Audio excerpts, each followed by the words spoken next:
तो इनको तकलीफ क्या है, हम क्या कर रहे हैं, इनकी नजर इसी पे है। इनका अपना मेंबर पार्लियामेंट मुख्यमंत्री की स्टेज के ऊपर कह रहा है कि अमृत योजना के अंदर लूट के खा गए। इन्होंने तो देश का बेड़ा गर्क कर दिया। दीपेंद्र आगे खड़ा था, भूपेंद्र पीछे खड़ा था, इनका वो काम नहीं। नमस्कार, पंजाब केसरी टीवी में आपका स्वागत है। और कांग्रेस पार्टी ने नए प्रदेश अध्यक्ष की घोषणा कर दी है। उदय भान प्रदेश अध्यक्ष होंगे कांग्रेस पार्टी के, जैसा कि पहले ही पता चल चुका था। और ये कहा जा रहा था कि अब भूपेंद्र सिंह हुड्डा के हाथ में हरियाणा की कमान आ गई है और कांग्रेस पार्टी सरकार बनाएगी। लेकिन विपक्षी दलों को ये रास नहीं आ रहा है और वो ये कह रहे हैं कि उदय भान तो सिर्फ एक चेहरा खड़ा किया गया है और भूपेंद्र सिंह हुड्डा के सामने केंद्रीय नेतृत्व जो कांग्रेस पार्टी का वो नतमस्तक हो गया है। तो हमारे साथ हैं कांग्रेस के वरिष्ठ नेता और पूर्व गृह राज्य मंत्री सुभाष बत्रा। उनसे बात करते हैं। बत्रा जी, ये कहा जा रहा था कि नया प्रदेश अध्यक्ष मिलेगा, कांग्रेस ग्रो करेगी और कांग्रेसी दावा भी ऐसा ही कर रहे हैं। लेकिन विपक्षी ये कह रहे हैं कि ये अनुसूचित जाति विरोधी पार्टी है। अशोक तंवर के साथ भी इसी तरीके से किया गया, कुमारी शैलजा के साथ भी इसी तरीके से किया गया और उदय भान के साथ भी यही होने वाला है। देखिए, कांग्रेस पार्टी अनुसूचित जाति के खिलाफ है, मेरी समझ से परे की बात है।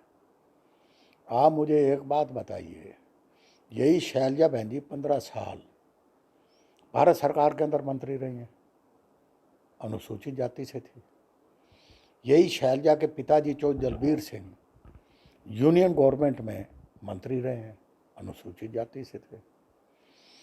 मेरा कहने का मतलब ये है कि जिनके अपने मन में पीड़ा हो वो ये बात कहते हैं। हम तो ये कहते हैं कि हमने पंजाब के अंदर भी मुख्यमंत्री का चेहरा चन्नी साहब दिए, अनुसूचित जाति के दिए।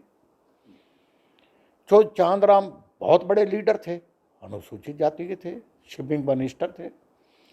तो इनको तकलीफ क्या है, हम क्या कर रहे हैं, इनकी नज़र इसी पे है। ये क्या कर रहे हैं, इनका जरा पंडारा खोल लो। इनका अपना मेंबर पार्लियामेंट मुख्यमंत्री की स्टेज के ऊपर कह रहा है कि अमृत योजना के अंदर लूट के खा गए। और उसका जवाब दो ना तुम, जो अरविंद शर्मा ने कहा उसका जवाब क्यों नहीं देते? कोई विकास नाम की एक भी चीज़ गिना दो। आज बेरोजगारी में पूरे देश के अंदर हरियाणा नंबर 1 पे है। आज महंगाई ने आम आदमी को तोड़ के रख दिया है।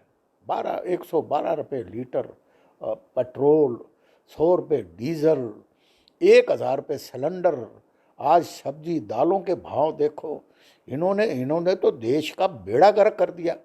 ये तो हालात ऐसे पैदा हो रहे हैं जैसे श्रीलंका के हालात हो गए हैं।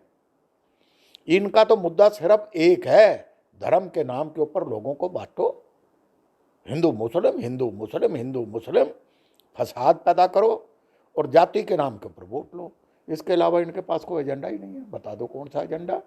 तो बत्रा जी, उदय भान को जब प्रदेश अध्यक्ष बनाया गया तो कांग्रेस पार्टी की तरफ से एक रोड शो किया गया जो दिल्ली से चंडीगढ़ तक गया। तो विपक्षी लोग ये कह रहे हैं कि उसमें उदय भान का चेहरा तो सामने दिखाया ही नहीं गया। उस गाड़ी पे आगे दीपेंद्र खड़े थे, उनके पीछे उदय भान थे। तो विपक्षी लोग ये कह रहे हैं कि ये दीपेंद्र को प्रोजेक्ट करने का एक रोड शो था, ये उदय भान का रोड शो नहीं था। मुझे एक बात बताइए भाई, ये बड़ी अजीब सी एक हंसी भी आती है। दीपेंद्र आगे खड़ा था, भूपेंद्र पीछे खड़ा था, इनका और कोई काम नहीं। ये अपना देखें ना, मुनीश ग्रोवर एक तरफ मुनीश ग्रोवर खड़े हैं और नीचे साथ ही उनके बेटे खड़े हैं। क्या जवाब है इसका? कोई जवाब है तो बतावें। ये तो चलो मनोहर लाल खट्टर या औरों का तो जिक्र क्या करना, वो तो ना आए हैं ना बाएं हैं, उनका तो परिवार ही नहीं है, वो तो परिवार लेस है। वो उनका जिक्र ही क्या करोगे? अरे हम बाकायदा परिवार के लोग हैं और हम कभी इस बात के ऊपर तवज्जो नहीं देते। हमारा लक्ष्य है विकास, हमारा लक्ष्य है बेरोजगारों को रोजगार देना। कांग्रेस सेकुलर पार्टी है, 36 जातियों को साथ लेकर चलती है। हम तंग दिल लोग नहीं हैं। इस 100 साल के पुराने इतिहास में 60 साल कांग्रेस ने राज किया है। ये तो आप देखना, आप और 6 मिनट ठहर जाओ, ये आगे आगे होंगे, लोग पीछे पीछे होंगे। कैसे होंगे? आप लोग तो खुद ही इकट्ठे नहीं हो। आपके कांग्रेस पार्टी में 4 कार्यकारी प्रदेश अध्यक्ष बनाए गए। उन कार्यकारी प्रदेश अध्यक्ष के जो पोस्टर दिखाई दे रहे हैं, जो भूपेंद्र हुड्डा गुट के हैं, उनके पोस्टर में तो भूपेंद्र सिंह हुड्डा की तस्वीर है, लेकिन अन्य जो लोग हैं उनके तस्वीर ही नहीं है भूपेंद्र सिंह हुड्डा की। और वो उन्होंने जो अपने उनके नेता हैं उन लोगों की ही तस्वीर लगा रखी है। तो जब तस्वीर के माध्यम से भी गुटबाजी दिखाई दे रही है तो कैसे कैसे बनेगी बात? देखो ऐसा है, आप एक बात को समझिए, जो कार्यकारी अध्यक्ष बनाए हैं उनको किसी न किसी लीडर ने तो स्पॉन्सर किया होगा। मान लो श्रुति चौधरी मेंबर पार्लियामेंट रही है, किरण की बेटी है, उनके दादा चौधरी बंसीलाल जी थे, इस हरियाणा के आर्किटेक्ट थे, तो क्या वो उनकी फोटो नहीं लगाएंगे?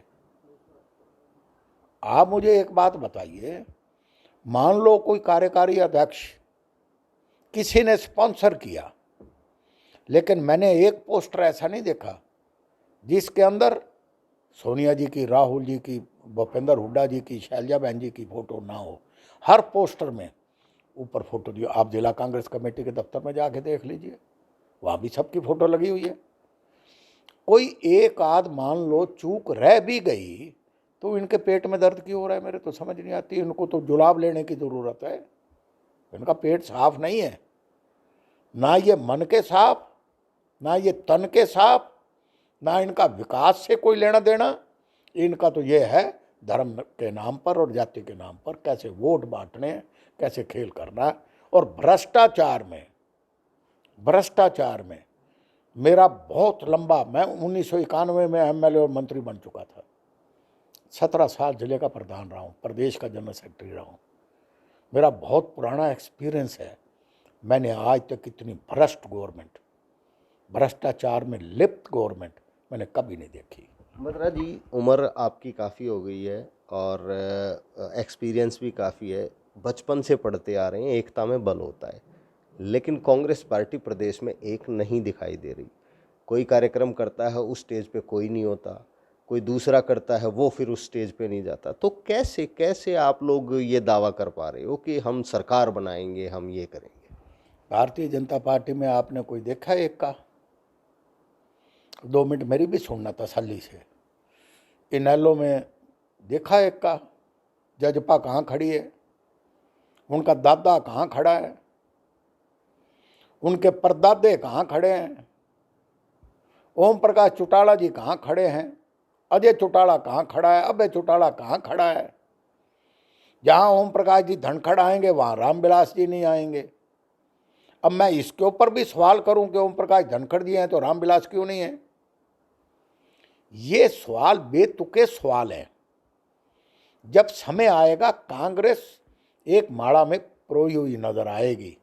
मेरे को भी कहते थे, मेरे मुतलक भी चला रखा था कि मैं आप पार्टी में जाऊंगा।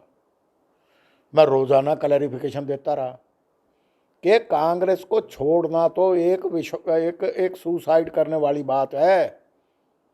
कांग्रेस तो एक वो पार्टी है जिसने देश को सबसे सर्वप्रथम प्रधानमंत्री पंडित जवाहरलाल नेहरू दिए, इंदिरा गांधी जैसी ताकतवर बहादुर लेडी को, जिसको अटल बिहारी वाजपेयी ने भी भवानी दुर्गा की पदवी दी थी, राजीव गांधी जैसे डायनेमिक लीडर हुए इस देश के अंदर। तो ये जो बातें कर रहे हैं ये तंगदिली की बातें हैं। इनको मैं कहता हूँ, रिपीट भी करता हूँ कि जिनके अपने घर शीशे के हों दूसरे पे पत्थर नहीं फेंका करते। इतनी बात मैं कहना चाहता हूँ। बत्रा जी, आपने इंदिरा गांधी की बात की, जवाहरलाल नेहरू जी की भी बात की। एक नया इशू आया है 10वीं क्लास के एक सिलेबस के अंदर कई चीज़ें डाली गई हैं जिसमें ये लिखा गया है कि जो इमरजेंसी लगाई गई थी वो इंदिरा गांधी की गलत नीतियों की वजह से लगी थी, और देश के बंटवारे को लेकर भी कुछ उस सिलेबस में डाला गया है। तो इसे किस नज़रिए से देखते हैं? देखिए, ऐसा है कि मैं उन इश्यूज़ पे तो नहीं जाता। इमरजेंसी को मैं कोई सपोर्ट भी नहीं करता। मैंने कभी नहीं कहा कि इमरजेंसी लगाना ठीक था, और अगर ये चीज़ें ना होती तो कांग्रेस क्यों जाती सत्ता से। मैं एक अच्छा डेमोक्रेटिक कंट्री के अंदर ये एक अच्छी प्रक्रिया है। मैं कहता हूँ कि इमरजेंसी लगाना एक गलत एक्शन था, जिसको कांग्रेस को मुख्याजा भुगतना पड़ा। 1977 में कांग्रेस की 3 सीट आई थी हरियाणा के अंदर। फिर चौधरी देवीलाल जी ने संघर्ष का आह्वान किया था, उनकी 90 में से 85 सीट आई थी। फिर चौधरी देवीलाल जी का क्या असर हुआ? देखो, अच्छा और गलत, सही और बुरा, ये होता रहता है। ये एक प्रक्रिया है, बदलाव भी एक प्रक्रिया है। आज मनोहर लाल जी खट्टर चीफ मिनिस्टर हैं, इससे पहले भूपेंद्र हुड्डा थे, उससे पहले चौधरी बंसी लाल थे, चौधरी भजन लाल थे। लेकिन दूसरों पे मुतवातर कीचड़ उछालना, ये करना, वो करना, मड स्लगिंग करना, तुम अपना घर ढूंढ, अपना ठीक करो भाई। नहीं, 10वीं क्लास के बच्चों को अब ये पढ़ाया जाएगा। 10वीं क्लास के बच्चों के सिलेबस में ये चीज़ डाल दी गई है कि ये चीज़ हुई थी, तो स्कूल लेवल तक इस तरह की चीज़ें पहुंच रही। इस पे इनकी मंशा नज़र आती है कि जो एक यूथ, यंग बच्चा जो 10वीं क्लास में है, उसके माइंड सेट को इस तरह से बनाना कि इमरजेंसी लगाई थी इंदिरा गांधी ने ताकि घृणा की भावना पैदा हो। ये इनकी मानसिक प्रवृत्ति का एक सीधा सा उदाहरण है। वरना बच्चों को तो अच्छी शिक्षा दो। बच्चों को क्यों ये चीज़ें पढ़ाई जाती हैं? पॉलिटिकल एंगल क्यों देते हो आप? अगर इन्होंने 10वीं क्लास के सिलेबस में भी ये चीज़ डाली है तो आप इनकी मानसिकता का सबूत तो आपको मिल गया, मेरे से पूछने की भी ज़रूरत नहीं है। एक बात। दूसरी बात, जो इंदिरा गांधी ने किया वो देश में कोई भी प्रधानमंत्री आज तक कर सकता है? आज पाकिस्तान एक छोटी सी होती है तो बड़ा भारी खेल दिखा देते हैं, इतना बड़ा बनाकर दिखाते हैं। इंदिरा गांधी ने तो पाकिस्तान के 2 टुकड़े कर दिए थे, मुक्ति वाणी बनाकर 1 लाख की फौज वहाँ पर भेज दी थी। आज आपके सामने बांग्लादेश किसकी देन है? इंदिरा जी की देन है। मैं जो कहना चाहता हूँ, आप उनके अच्छे कामों को भी देख लीजिए ना। क्या डिजिटल इंडिया किसने बनाया? राजीव गांधी ने बनाया। आप देखो 21वीं सदी में कौन लेके आया? Rajiv Gandhi. He was a dynamic leader. आप पंडित जवाहरलाल नेहरू का देखो, आप इतिहास देख लीजिए ना। मुझे एक चीज़ बता दो, अब तक मैं बैठा बैठा सोचता हूँ, क्या एक भी आदमी इनका ऐसा नहीं है जो स्वतंत्रता संग्राम के अंदर जिसने सत्याग्रह के अंदर जिसने अपनी गिरफ्तारी दी हो? एक बता दो, एक भी सिंगल। ये तो बस निक्कर खाकी डाल के और वहाँ वो खो खो खेलना, और जातिवाद को बढ़ावा देना, धर्म के नाम के ऊपर वोट मांगना, इसके अलावा इनका कोई एजेंडा नहीं है। बत्रा जी, एक सवाल और मैं पूछना चाहूँगा। आप कई बार हमने देखा है, हमने पहले भी आपसे बात की है, कभी आप कांग्रेस के खिलाफ बोलने लग जाते हो, कभी उसके प्रति आपका प्रेम जाग जाता है, कभी भूपेंद्र सिंह हुड्डा के खिलाफ बोलने लग जाते हो, कभी फिर उनके प्रति प्रेम जाग जाता है। देखिए, आपने ये बड़ा टेढ़ा सवाल पूछ लिया। जिससे प्यार होता है उससे फिर नाराज़गी भी होती है। घर में भाई से भी झगड़ा होता है, भाई फिर भाई भाई भी होते हैं। दोस्तों से मन मुटाव भी होता है, फिर बैठ के खाते भी हैं। इसलिए अगर कोई चीज़ अच्छी नहीं लगती मेरे को, मैं बेबाक तरीके से कह देता हूँ।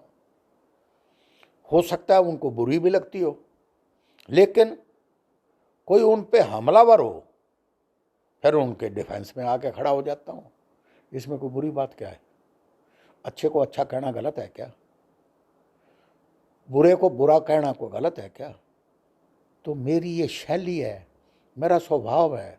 मैं स्पष्टवादी आदमी हूँ, मैं खुल के बात करता हूँ, मैं घुटन में जीना नहीं चाहता। इसीलिए बेबाक तरीके से आप किसी और की तो इंटरव्यू लेने नहीं जाते हो, मेरी लेने आते हो ना, क्योंकि आपको पता है कि सुभाष बत्रा एक ऐसा आदमी है जो बेबाक तरीके से इंटरव्यू देगा, और मैं देने लग रहा हूँ। तो सुभाष बत्रा कांग्रेस के वरिष्ठ नेता, कभी कभी हम पहले भी इनसे बात की है, कभी कभी देखते हैं कि अपने दोस्त भूपेंद्र सिंह हुड्डा के खिलाफ भी बोलते हैं, कभी उनके पक्ष में भी बोलते हैं, कांग्रेस के भी खिलाफ बोलते हैं, कांग्रेस के पक्ष में भी बोलते हैं। इनका यही कहना है, गलत को गलत कहना और सही को सही कहना उनकी प्रवृत्ति है और बड़ी बेबाक तरीके से वो अपने विचार रखते हैं और इसी वजह से कभी गुस्सा होते हैं तो कभी नरम पड़ जाते हैं। रोहतक से मैं दीपक भारद्वाज, पंजाब केसरी। हमसे जुड़े रहने के लिए हमारे YouTube चैनल को सब्सक्राइब करें और नई वीडियो की नोटिफिकेशन के लिए बेल आइकॉन को दबाएं। अगर आप ये वीडियो Facebook पर देख रहे हैं तो लाइक जरूर करें और ज्यादा से ज्यादा शेयर करें। धन्यवाद।